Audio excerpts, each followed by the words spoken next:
Hello and welcome to our YouTube channel AD world. हम लोगों के यूट्यूब चैनल एडी वर्ल्ड में आप सभी का बहुत बहुत स्वागत है। हम लोग chemical reaction and equation chapter start किए हुए हैं और इसी को हम लोग थोड़ा सा और आगे बढ़ाते हैं और बहुत अच्छे तरीके से इसको कंप्लीट करते हैं। इसमें मैंने आपको थोड़ा सा एक इवोल्यूशन ऑफ गैस के कैरेक्टरिस्टिक्स के बारे में बताया हुआ था, तो थोड़ा सा रिवाइज करते चलते हैं। मैंने बताया था कि एसिड जब रिएक्ट करता है जिंक ग्रेन्यूल्स के साथ या मेटल्स के साथ, तो हाइड्रोजन गैस इवॉल्व होता है। और जब मेटल कार्बोनेट डाइल्यूट एसिड के साथ रिएक्ट करता है तो मेटल सॉल्ट देता है। कार्बन डाइऑक्साइड और वाटर जो है ये हमें प्राप्त होता है। इसकी टेस्टिंग CO2 कार्बन डाइऑक्साइड की टेस्टिंग, तो आप तो जानते हैं लाइम वाटर टेस्ट इसका टेस्ट होता है। CO2 को हम लोग टेस्ट कर सकते हैं लाइम वाटर टेस्ट से। जब लाइम वाटर से कार्बन डाइऑक्साइड को गुजारा जाता है तो कार्बन डाइऑक्साइड जो है लाइम वाटर को मिल्की कर देता है। तो इस चीज़ को आप लोग जानते हैं। आइए एक वीडियो के माध्यम से इस चीज़ को समझते हैं।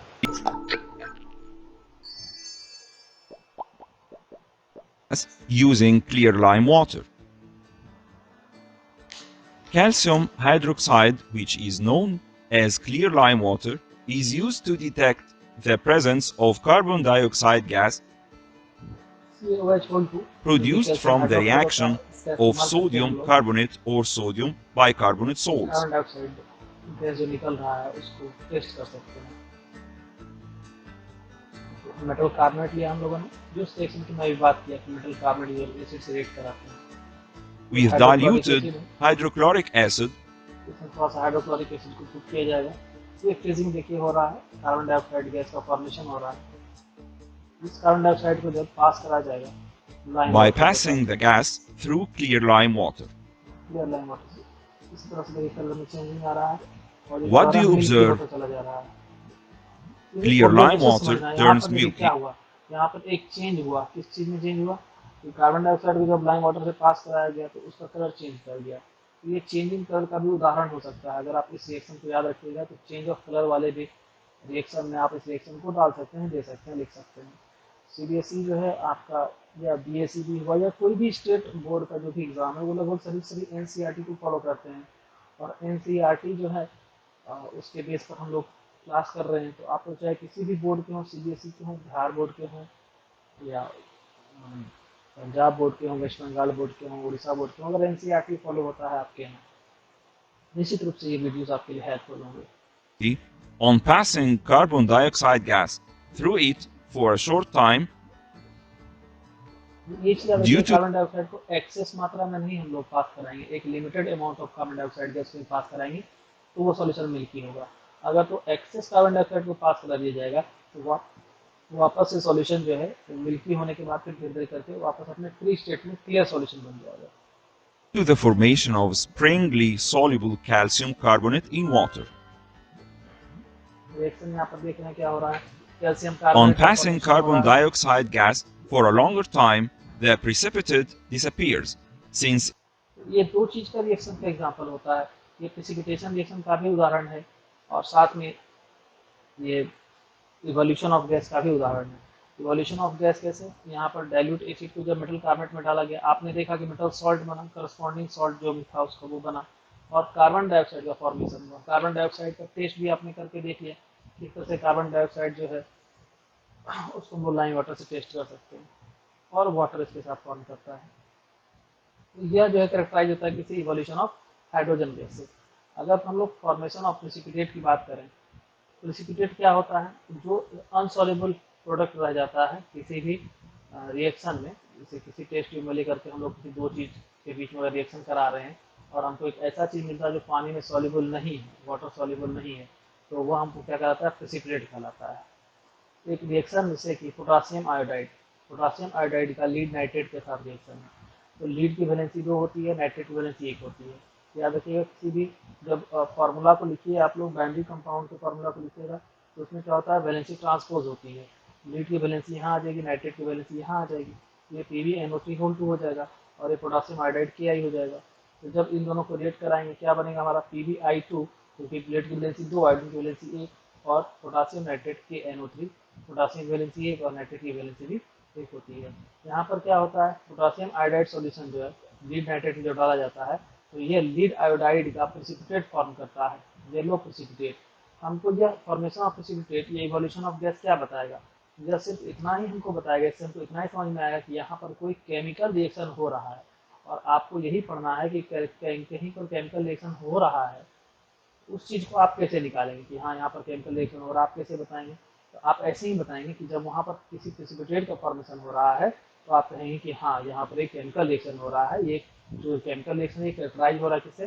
फॉर्मेशन ऑफ प्रेसिपिटेट से। तो एक वीडियो के माध्यम से समझते हैं कि पोटेशियम आयोडाइड और लीड नाइट्रेट के बीच का जो रिएक्शन है वो कैसे लीड आयोडाइड देता है और कैसे प्रेसिपिटेट फॉर्मेशन होता है। Today. So today I'm going to demonstrate a precipitation reaction, and I'm going to perform the precipitation reaction between lead nitrate PbNO3 whole twice and potassium iodide. Both of them, they are white colored salts, and what else do we require is we require few test tubes and some water, right? So let's begin the experiment, and then we are going to go inside the details of the reaction part. So first of all, I am going to take some lead nitrate, that is PbNO3 whole twice, very pinch of it, थोड़ा सा हम लोगों ने lead nitrate solution को ले लिया है, and I'm going to place it over here. Then the another test दूसरे tube, टेस्ट ट्यूब में पोटेशियम आयोडाइड के सॉल्यूशन को लिया जाएगा। यहाँ पर हम लोग वीडियो लेक्चर की मदद ले रहे हैं आप लोगों को और I'm going to add समझाने के लिए। potassium iodide, that is again a white color salt. दोनों ही व्हाइट कलर सॉल्ट होते हैं, लीड नाइट्रेट भी और potassium iodide. Now in this potassium iodide, I'm going to add water करेंगे so that this becomes the aqueous solution of potassium iodide. पानी घुला हुआ solution बनाने के लिए। तो पोटेशियम आयोडाइड का solution Now this is PbNO3 powder, lead nitrate का solution बनाने lead nitrate. I'm going to add water in it.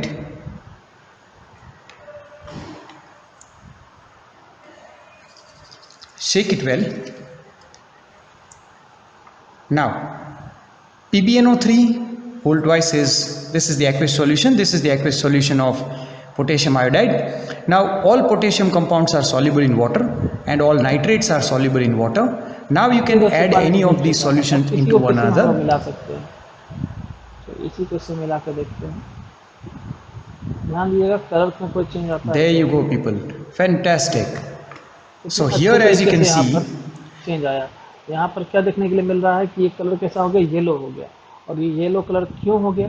ये येलो कलर इसलिए हो गया क्योंकि यहाँ पर इन दोनों का रिएक्शन क्या क्या एक इनसॉल्युबल प्रेसिपिटेट बनाया। वह जो इनसॉल्युबल प्रेसिपिटेट था वह कौन सा प्रेसिपिटेट था? वह प्रेसिपिटेट था, हाँ, पोटेशियम नाइट्रेट लीड आयोडाइड। ये इसका जो है आपका डिस्प्लेसमेंट रिएक्शन देगा। तो यह जो रिएक्शन से आप लोगों को प्राप्त हुआ यह क्या? लीड आयोडाइड था। यही लीड आयोडाइड जो था ये आपका येलो इन कलर था,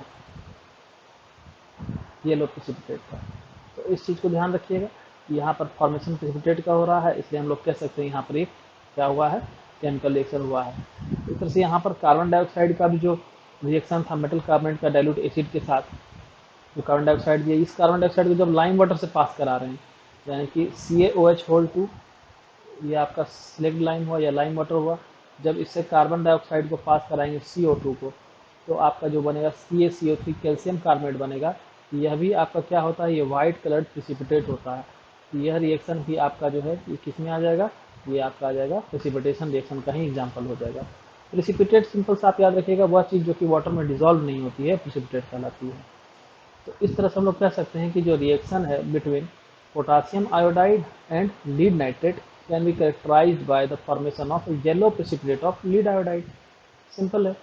इस तरह से बेरियम क्लोराइड और सल्फ्यूरिक एसिड, इनका रिएक्शन भी क्या होता है? एक प्रेसिपिटेशन रिएक्शन देता है, बेरियम सल्फेट फॉर्म करता है और हाइड्रोजन गैस बनता है।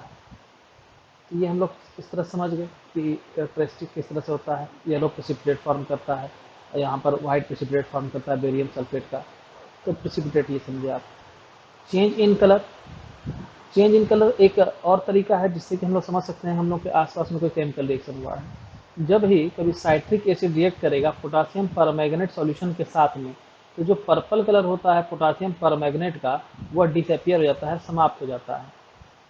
जैसे समझिएगा एक रिएक्शन को, इस वीडियो समझाते हैं, साइट्रिक एसिड का पोटासियम परमैंगनेट के साथ रिएक्शन। ये देखिए यहाँ पर वाटर लिए हम लोग, इसमें कुछ पोटासियम परमैंगनेट के क्रिस्टल्स को ड्रॉप करते हैं। पोटासियम परमैंगनेट जो है डिफ्यूज़न का बहुत अच्छा एग्जांपल है। ये बहुत ज़्यादा तेज़ी से डिफ्यूज़ करता है पार्टिकल्स के बीच, वाटर के पार्टिकल्स के बीच में। थोड़ा सा इसको अगर हम लोग स्टीर कर देंगे, घुमा देंगे, मिला देंगे, तो ये बहुत ज़्यादा पूरे वाटर को ये कलर कर देगा। देखिएगा जनरली पर्पल इन कलर हो जाता है ये वाटर। पोटाशियम परमैंगनेट भी पर्पल कलर का होता है, डार्क पर्पल होता है, और वाटर मिलाते हैं तो इसमें थोड़ा सा अगर साइट्रिक एसिड को हम लोग मिलाते जाएंगे, तो जिस अमाउंट में साइट्रिक एसिड को मिलाते चले जाएंगे, धीरे धीरे समय के साथ साथ क्या होगा, इसका पर्पल कलर क्या होगा, खत्म होता चला जाएगा। देखिए कलर फेड होता चला जा रहा है धीरे धीरे करके, आप इसको देखेंगे समय के साथ साथ ये कलर इसका बिल्कुल चेंज होता चला जाएगा। धीरे धीरे ये ऑरेंज रंग में बदल सकता है।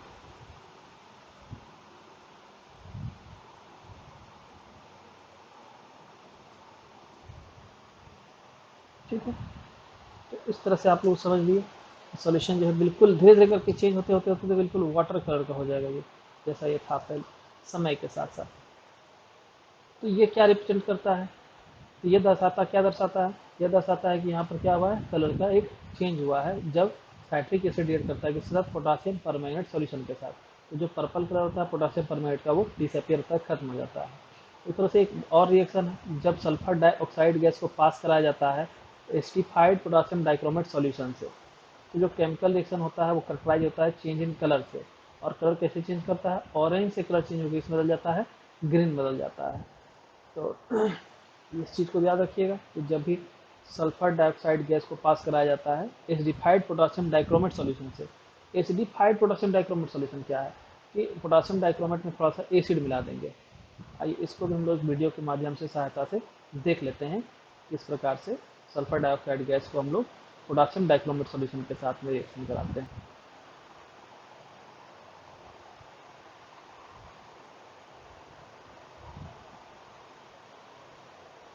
देखिए पोटासियम सल्फाइड को हम लोगों ने एक टेस्ट ट्यूब में डाल दिया, और इसमें क्या करेंगे, थोड़ा सा एसिड मिला देंगे, हाइड्रोक्लोरिक एसिड। इसके वजह से क्या होगा, यह थोड़ा सा क्या देगा, सल्फर डाइऑक्साइड गैस को प्रोड्यूस कराएगा। लेकिन ऐसे नहीं कराएगा, इसको थोड़ा सा हीट करना होगा।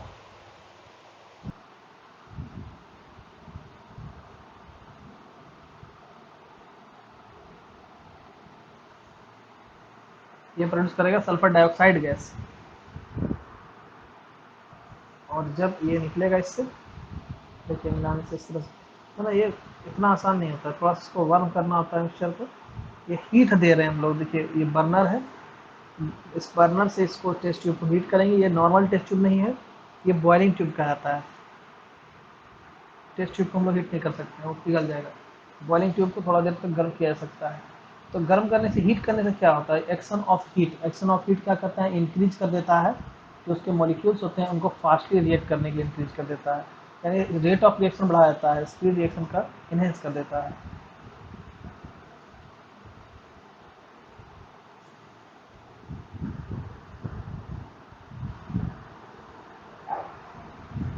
तो देखिए पोटेशियम डाइक्रोमेट सॉल्यूशन कैसा हो गया, ये जैसे इसमें सल्फर डाइऑक्साइड गैस पास हुआ, इसका रंग येलो से चेंज हो गया, किस में बदल गया, ग्रीन में, है ना। तो ये जो है आप लोग अच्छे से इस बात को समझ गए हैं कि चेंज इन कलर जो है किस तरह से ड्राइव होगा। अगर मान लीजिए, मेरे कहने का मतलब यह है, यहाँ पर समझाने के प्रयास ये किया गया है कि यदि वहाँ पर अगर रंग बदलते हुए देख रहे हैं, कोई रिएक्शन हो रहा है और वहाँ पर आप देख रहे हैं कि रंग चेंज कर रहा है, रंग का बदलाव हो रहा है, यानी वहाँ पर एक केमिकल रिएक्शन हुआ है, बस यही पहचानना है इससे। चेंज इन टेम्परेचर की बात की जाए, जब कैल्शियम ऑक्साइड यानी क्विकलाइन को वाटर में डाला जाता है तो कैल्शियम हाइड्रोक्साइड बनता है, स्लेग्ड लाइन, और high amount of heat energy release होती है। ये चेंज इन टेम्परेचर, ये तो घर में भी आप लोग देखते हैं, जब चूना जिस समय जो है पानी में डाला जाता है तो उससे बहुत ज़्यादा हीट एनर्जी इवॉल्व होती है। तो वो चूना जो बाजार में मिलता है कैल्शियम ऑक्साइड ही होता है।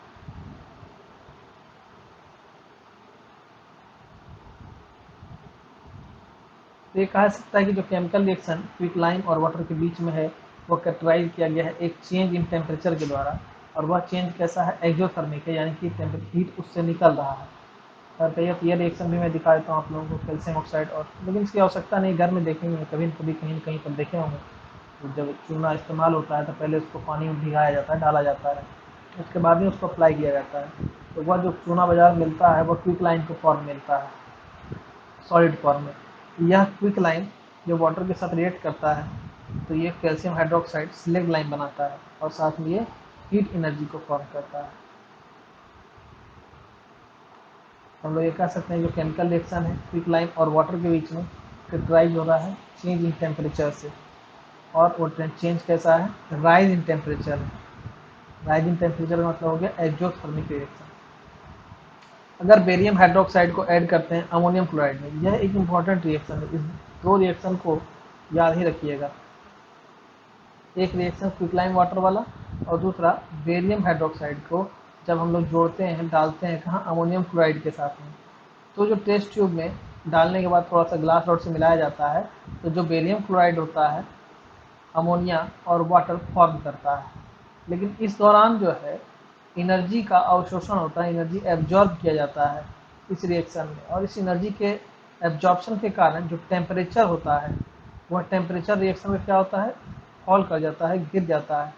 और टेम्परेचर गिरने की वजह से जब आप टच करेंगे टेस्ट ट्यूब के बॉटम को तो बहुत ही ठंडा लगेगा टेस्ट ट्यूब।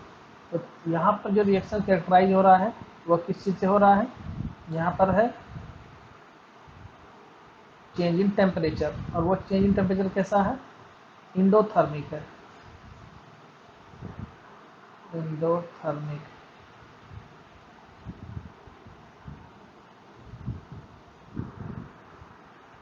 इंडोथर्मिक का मतलब होता है ऐसा रिएक्शन जिसमें कि हीट एनर्जी इन्वॉल्व हो या जाए। एक्सोथर्मिक का मतलब होता है वैसा रिएक्शन जिसमें हीट एनर्जी इवॉल्व हो, वहाँ से वापस मिले। तो ये चेंज इन टेम्परेचर का एग्जांपल हो गया आपका इंडोथर्मिक भी और एक्सोथर्मिक भी, दोनों। इंडोथर्मिक में याद रखेंगे बेरियम हाइड्रोक्साइड को जोड़ते हैं, मिलाते हैं जब हम लोग अमोनियम क्लोराइड के साथ में, उसका रिएक्शन देखा जाए बेरियम हाइड्रोक्साइड अमोनियम क्लोराइड। तो बेरियम हाइड्रोक्साइड और अमोनियम क्लोराइड के बीच का रिएक्शन देख रहे हैं। यह रिएक्शन कैसा होता है, एंडोथर्मिक होता है। एंडोथर्मिक का मतलब है कि इसमें एनर्जी इन्वॉल्व होती है, एनर्जी लिया जाता है रिएक्शन मिक्सचर के द्वारा। दो तरीका है एनर्जी लेने का, या तो हम लोग उसको हीट करके एनर्जी दे दें, लाइट से एनर्जी दे दें, या वो सॉल्यूशन खुद ही सॉल्यूशन से एनर्जी गेन करके और सॉल्यूशन को कोल्ड बना दे, तो भी वो एंडोथर्मिक ही कहलाएगा। बेरियम हाइड्रोक्साइड का फॉर्मूला था BaOH(8H2O), ये इसका क्रिस्टलाइन स्ट्रक्चर को बनाने के लिए काम में आता है, सॉलिड फॉर्म में देख रहे हैं। और NH4Cl अमोनियम क्लोराइड, यह भी सॉलिड फॉर्म में है।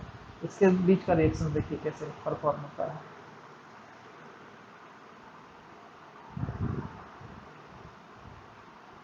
ब्लॉक पे एक छोटा सा वुड के ब्लॉक पर कुछ बूंद पानी रखा गया है, बेरियम हाइड्रोक्साइड और अमोनियम क्लोराइड, इसको मिलाया गया है और अच्छी तरीके ग्लास रॉड से मिलाया जा रहा है। देखिए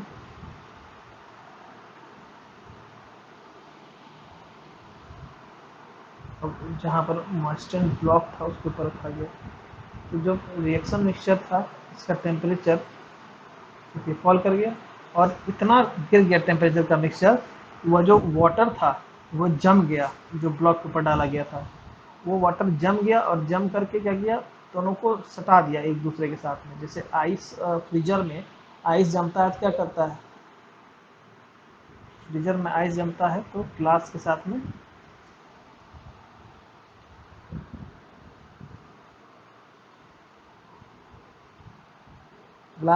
में वो जमा देता है फ्रीजर में ही, और फिर हमको एक्स्ट्रा मेहनत करना पड़ता है उसको बाहर निकालने में। तो वही चीज़ यहाँ पर हुआ कि यहाँ जो ग्लास था, यह ग्लास को ये क्या किया, बिल्कुल जमा दिया ब्लॉक के साथ में।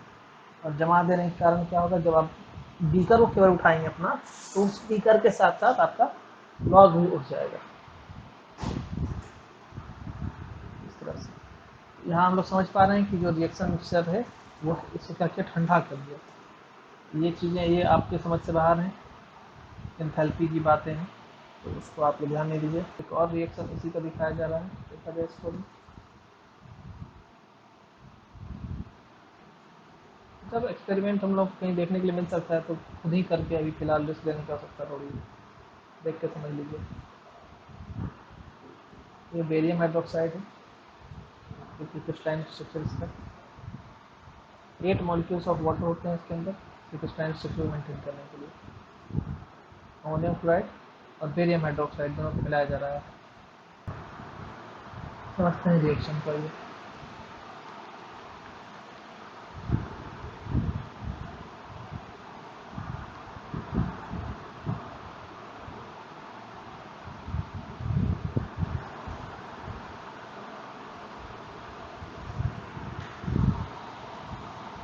तो मिलाया जा रहा है दोनों को, बेरियम हाइड्रोक्साइड और अमोनियम क्लोराइड, इन दोनों को एक तरह से मिक्स किया जा रहा है। ग्लास रॉड है, ग्लास रॉड को मिलाया जा रहा है 100 ml बीकर।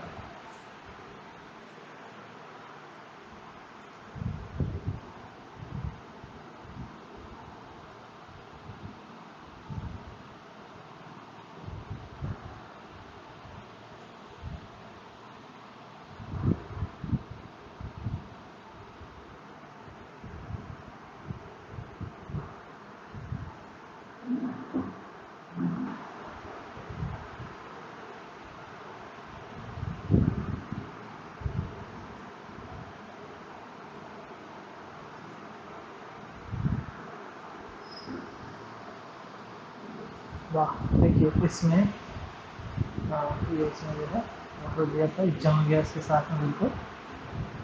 ये जैसे इसको उठाया गया, उड़ भी इसके साथ ही उठ गया। टच करने से ही मालूम चल रहा है कि रिएक्शन मिक्सचर और ठंडा है। इस तरह से जो है ये समझ सकते हैं बेरियम हाइड्रोक्साइड और अमोनियम क्लोराइड के बीच में जो रिएक्शन होता है, जो कि बेरियम क्लोराइड देता है, अमोनिया देता है और पानी वाटर देता है। ये जो है एक रिएक्शन है जो कैरेक्टराइज होता है कैसे, एंडोथर्मिक रिएक्शन से, यानी कि चेंज इन टेम्परेचर से, यानी फॉल इन टेम्परेचर से। राइज इन टेम्परेचर किसका वाला है, ये क्विकलाइन वाला है। और वाटर का चेंज इन स्टेट की जहाँ तक बात की जाएगा, स्टेट का चेंज क्या होता है, कैंडल को जब जलाया जाता है तो वाटर कार्बन डाइऑक्साइड फॉर्म करता है। तो हम लोग कहते हैं कंबजन जो है कैंडल वैक्स का, ये कैरेक्टराइज किया गया है किसके द्वारा, चेंज इन स्टेट के द्वारा, सॉलिड से लिक्विड में और लिक्विड से गैस में। कभी भी कोई चीज़ डायरेक्टली जो है सॉलिड से गैस में इवेपोरेट चेंज कर जाती है, अगर उसके फिजिकल फॉर्म को देखा जाए, जैसे कि अगर solid to liquid, liquid to gas देखिएगा, यह इसका जो है फिजिकल फॉर्म्स है। तो यह फिजिकल फॉर्म में जब बदलाव होगा और स्टेट भी बदल जाएगा साथ साथ। जैसे मान लीजिएगा कैंडल को आप जला देते हैं तो वो बदल करके वेपर में चेंज कर जाता है, वैक्स जल करके जीरो, कुछ भी नहीं बचता रेसिड्यू। तो हम लोग फिर उस गैस से अगर चाहें कि वैक्स बना लें तो ये संभव नहीं है, इरिवर्सिबल रिएक्शन होता है ये। तो चेंज इन स्टेट यानी कैंडल को जब जलाया जाएगा, वाटर कार्बन डाइऑक्साइड फॉर्म करेगा। यह कैसा चेंज इन स्टेट का एग्जाम्पल है, केमिकल रिएक्शन है, ये केमिकल चेंज है, चेंज इन स्टेट का एग्जाम्पल। इसके लिए हमको नहीं लगता है वीडियो कोई भी दिखा नहीं कर सकता है। चलो अब समझते हैं कि किस तरह से किसी केमिकल रिएक्शन को ज़्यादा इन्फॉर्मेटिव बनाया जा सकता है, अधिक से अधिक इन्फॉर्मेशन हमको मिले केमिकल रिएक्शन से, इसको कैसे हम लोग कह सकते हैं। अगर हम लोग केमिकल रिएक्शन के फिजिकल स्टेट, यानी कि केमिकल कंपाउंड के फिजिकल स्टेट को लिखें सिंबल में, जब किसी एलिमेंट या कंपाउंड के बाद रिएक्टेंट में भी और प्रोडक्ट में भी हम लोग कहें कि हमारा जो केमिकल रिएक्शन है वो बहुत ज़्यादा इन्फॉर्मेटिव है। जैसे अगर कहते हैं कि आयरन का रिएक्शन, सिंपली आयरन जो है, आयरन का रिएक्शन वाटर के साथ, एक ये हो गया। और जब हम उसको केमिकल फॉर्म में लिखते हैं सिंबल्स के, इसमें तो Fe लिखेंगे, वाटर का लिखेंगे H2O। अगर तो हम इसके साथ साथ यह भी दर्शाएं कि इसका स्टेट क्या है, सॉलिड स्टेट में है, लिक्विड स्टेट में है।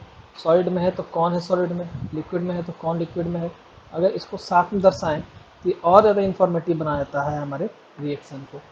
तो अगर जैसे यहाँ पर देखिए आयरन सॉलिड स्टेट में है, वाटर क्या है H2O, गैसेस स्टेट में है। गैसेस स्टेट का मतलब क्या होता है, वाटर वेपर, यानी वाटर जो है उसको क्या कर रहे हैं, हीट कर दिया वाटर को, लिक्विड वाटर को, और वो क्या हो गया, वेपर के फॉर्म में कन्वर्ट हो गया। तब उसको क्या कर रहे हैं, आयरन के ऊपर से पास करवा रहे हैं। तो जब हीटेड वाटर को, यानी वाटर को वेपर के फॉर्म में जब आयरन के ऊपर से पास कराया जाएगा तो आयरन ऑक्साइड बनता है। आयरन ऑक्साइड एक्चुअली क्या होता है, रस्ट होता है। रस्ट आप लोग पढ़े होंगे, रस्ट क्या होता है। रस्टिंग ऑफ आयरन क्या है। रस्ट जो है हाइड्रेटेड ऑक्साइड होता है आयरन का, Fe3O4.XH2O, ये रस्ट का फॉर्मूला होता है Fe3O4.XH2O। और प्रोसेस जिससे कि रस्ट बनता है ये कहलाता है रस्टिंग ऑफ आयरन। ठीक है, तो रस्टिंग ऑफ आयरन में क्या बनेगा, आयरन ऑक्साइड बनेगा, Fe3O4 बनेगा। तो आयरन जो है सॉलिड स्टेट में है, वाटर हमारा गैस स्टेट में है, आयरन ऑक्साइड बनेगा वो अभी किस स्टेट में बनेगा, सॉलिड स्टेट में, और हाइड्रोजन बनेगा किस स्टेट में, गैसियस स्टेट में। अगर हम इसमें सारे का स्टेट लिख रहे हैं साथ में तो हम लोग क्या कर रहे हैं, रिएक्शन को बहुत ही ज़्यादा इंफॉर्मेटिव बना दे रहे हैं। तो लिखना चाहिए हमेशा, जब भी लिखिए तो कोशिश कीजिए कि रिएक्शन के हम लोग स्टेट को दर्शाते जाए। एक यहाँ पर और एक रिएक्शन मैंने लिखा हुआ है, यह रिएक्शन क्या करता है, यह रिएक्शन बता रहा है कि जब कार्बन डाइऑक्साइड, वाटर, सनलाइट मिलता है कहाँ, क्लोरोफिल में। क्लोरोफिल कहाँ होता है, क्लोरोप्लास्ट में, जो कहाँ होता है, स्टोमाटा ऑफ अ लीफ। तो किसी लीफ के स्टोमाटा में यदि कार्बन डाइऑक्साइड और वाटर दोनों मिलता है तो वो क्या बनाएगा, C6H12O6, जिसको क्या कहते हैं, ग्लूकोज कहते हैं, 6O2 यानी ऑक्सीजन, और H2O यानी कि वाटर लिक्विड स्टेट में बनाएगा। तो जब भी कार्बन डाइऑक्साइड वाटर के साथ मिलता है सनलाइट के साथ, कहाँ, क्लोरोफिल के प्रेजेंस में, क्लोरोप्लास्ट में, जहाँ आप लोग का फोटोसिंथेटिक सेल्स होते हैं, मेसोफिल सेल्स होते हैं वहाँ पर, तो वहाँ पर क्या होता है, ग्लूकोज का फॉर्मेशन होता है C6H12O6 का, ऑक्सीजन बनता है 6O2, और H2O वाटर बनता है 6H2O। तो अब यहाँ पर हमने क्या किया, इसके साथ में इसके स्टेट को भी दिखाया हुआ है। CO2 जो है वो गैसियस स्टेट में है, वाटर जो है वो लिक्विड स्टेट में है, और ग्लूकोज जो है वो एक्वस फॉर्म में है यानी वाटर डिजॉल्व फॉर्म में है, ऑक्सीजन जो है वह गैसियस फॉर्म में है, और H2O जो है वो लिक्विड के फॉर्म में है। तो यह जो रिएक्शन है हमारा, इस रिएक्शन में हमने सारे ही कंपाउंड के स्टेट को, एलिमेंट के स्टेट को दर्शाया हुआ है। तो इस तरह से कोई भी केमिकल रिएक्शन लिखना है इसमें कि उसके सारे स्टेट को दर्शाया जा सके।